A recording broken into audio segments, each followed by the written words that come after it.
जहां जहां मन जाए वहां वहां प्रभु को देखने की चेष्टा करें। जैसे कोई भी व्यक्ति है, कोई भी वस्तु है, पदार्थ है, नदी है, पहाड़ है, कुछ भी घटना है, परिस्थिति है, ये पहले नहीं थी, ये बाद में नहीं रहेगी। पहले ये श्री कृष्ण ही, बाद में ही श्री कृष्ण, मध्य में ये केवल भास रहा है। अमुक व्यक्ति, अमुक वस्तु, अमुक स्थान। सच्ची मानिए प्रभु के सिवा कुछ नहीं है। भगवान ने थोड़ी सी लीला में दिखा दिया। ब्रह्मा जी ने जब बछड़ों का हरण किया, फिर शखाओं का हरण किया, तो प्रभु बछड़े बन गए। बछड़े, उनके गले की रस्सी भी, हाँ, उनके खुर भी, सब प्रभु सखा बन गए। किसी की फटी कुर्ती, किसी का फटा जामा, किसी का अच्छा, प्रभु वो वस्त्र भी बने, छड़ी भी बने, छीका भी बने, जो जो जैसा जैसा वो प्रभु ही बने। और 1 वर्ष तक बछड़े और शखाओं के अनंत रूप धारण कर ब्रज में विचरते रहे। कोई नहीं जान पाया, बलराम जी जाने, क्योंकि भगवान के स्वरूप है। ऐसे ही जैसे हर बछड़ा, हर सखा, उनका हर वस्त्र, हर रस्सी, छीका, छड़ी साक्षात सच्चिदानंद श्री कृष्ण बने, ऐसे ही संपूर्ण सृष्टि साक्षात सच्चिदानंद श्री कृष्ण अब भी बने हुए हैं। मत्तः परतरम नान्यत किंचिदस्ति धनंजय, मेरे सिवा किंचन मात्र कुछ नहीं है हे अर्जुन, ऐसा समझो।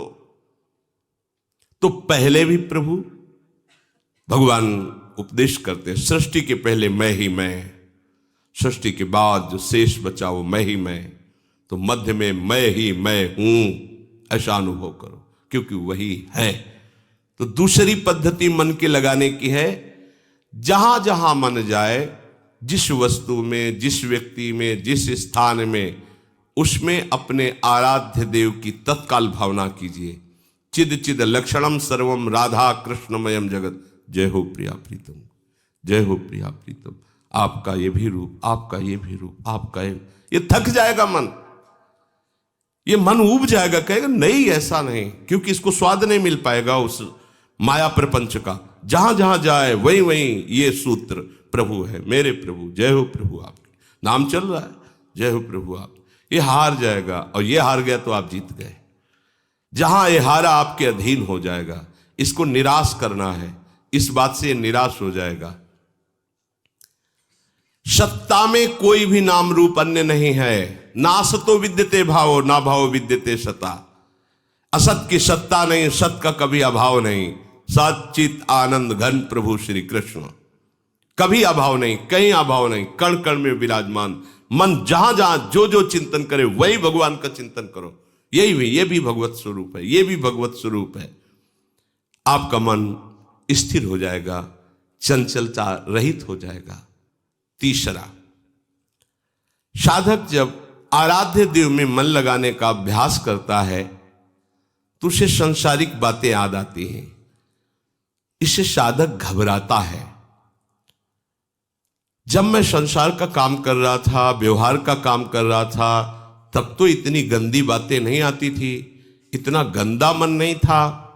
पर जब से हमने भगवान का भजन करना शुरू किया, प्रियालाल का चिंतन करना शुरू किया, इतना गंदा, इतनी गंदी बातें, इतनी गंदी प्रेरणाएं, इतनी गंदे मन की स्थिति, वो घबरा जाता है। मन तरह तरह की गंदगी सामने फेंकने लगता है। पर साधक को समझदार बनना है, मूर्ख नहीं, बिल्कुल नहीं घबराना। ये तो आनंद का विषय हो गया। क्या? छुपी हुई गंदगी मन की बाहर निकल रही। तीसरा सूत्र है, छुपी हुई गंदगी मन की बाहर निकल रही है। अब नाम भगवान का डंडा चल रहा है। अब अंदर से जितने गंदे गंदे विचार, गंदी वृत्तियां जन्म जन्मांतरों के साथ निकल रही हैं। आपको लगता है जीवन में मैंने ऐसा कभी नहीं किया, फिर ऐसी बात क्यों आ रही है? जीवन में मैंने ऐसा नहीं सोचा, फिर ऐसी बात क्यों आ रही? एक जीवन की तुम जानते हो, अनेकों जीवन के संस्कार इसमें भरे हुए हैं। जब साधक का उद्देश्य भगवत प्राप्ति बन गया तो विश्वास करो अब उसके अंदर ये गंदी वृत्तियां प्रवेश नहीं कर सकती। तो ये आई कहां से? जमा है, नाम जब चल रहा है अब निकल रही है ये गंदी बातें, गंदा चिंतन। और अगर आप चूक कर गए तो गंदी वैसी क्रियाओं में उतार देगा। साधनहीन उतना गंदा नहीं हो सकता जितना साधन करने वाला आए हुए गंदे विचारों में उतर जाए। तो यह बात समझ लीजिए अच्छे से, क्योंकि एक बार मन को जब आप अपने शासन में लेने की कोशिश करेंगे, वो जान गया है और आप उसके शासन में आएंगे तो ऐसी धज्जियां उड़ाएगा कि दोबारा हिम्मत न कर पाओ कि उसको शासन में ले लो। बहुत बुरी तरह पतन करवा देता, बहुत बुरी तरह। इसलिए देखो, बहुत ध्यान देने की बात है।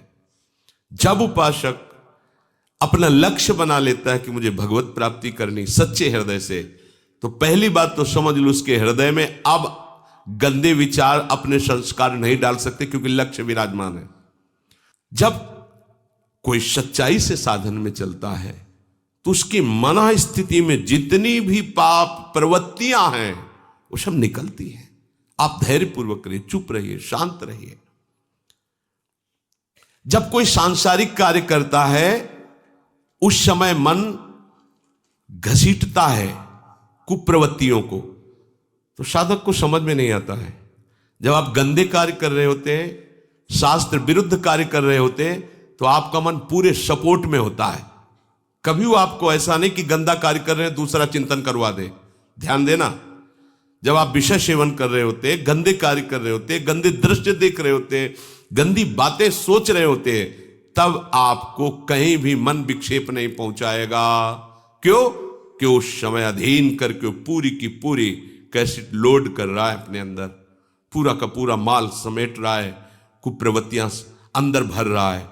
और जो भजन में बैठे अब वो सब बमन कर रहा है, निकाल रहा है। जो अब निकाल रहा है तब परेशानी महसूस होती है। ये अनंत जन्मों के कुसंस्कार भरे हुए हैं। पुराने संस्कारों को नष्ट करने का मौका नहीं मिला। जब भजन शुरू किया, अब भजन ने बेचैनी पैदा कर दी और मन के अंदर जितनी गंदगी वो सब बमन करवा रहा, निकाल रहा, निकाल।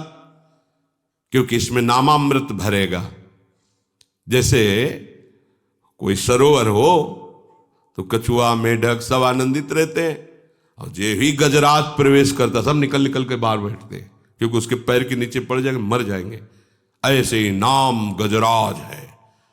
ये हृदय रूपी सरोवर में काम, क्रोध, लोभ, मोह, मद मत्सर बड़ा आनंद लेते आए हैं अनेक जन्मों से। अब गुरु कृपा से नाम मत गजराज प्रवेश किया, और जे ही ये प्रवेश निकल के भाग। अब साधक हो, इतनी गंदी बात, अगर कोई जान जाए कि हम इतना गंदा सोचते हैं यार, क्या होगा? कुछ नहीं। अब तो आनंद होने का आपका अवसर है, ये निकल रहे हैं। धैर्यपूर्वक, घबराने की जरूरत नहीं। गंदी बात आ नहीं रही है, जा रही है। तीसरी बात समझो, बहुत धैर्यपूर्वक नाम में तन्मयता धारण करो, और जप करो, और जप बढ़ाओ, और समय बढ़ाओ। बहुत जल्दी मन निर्मल हो जाएगा, और निर्मल मन में ही भगवान का प्रकाश हो जाता है।